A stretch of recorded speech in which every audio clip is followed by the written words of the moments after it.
Hazrat Aisha radiyallahu anha states, after the command concerning well had been issued, Abu Qais, brother Aflah, came and sought the permission to see me.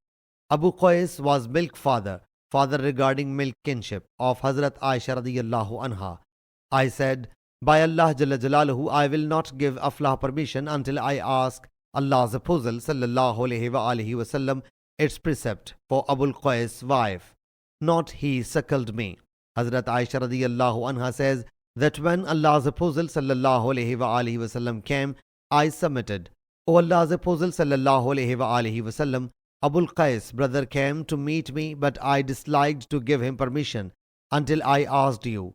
Hearing it, the Prophet sallallahu alayhi wa alihi wasallam said, give him permission.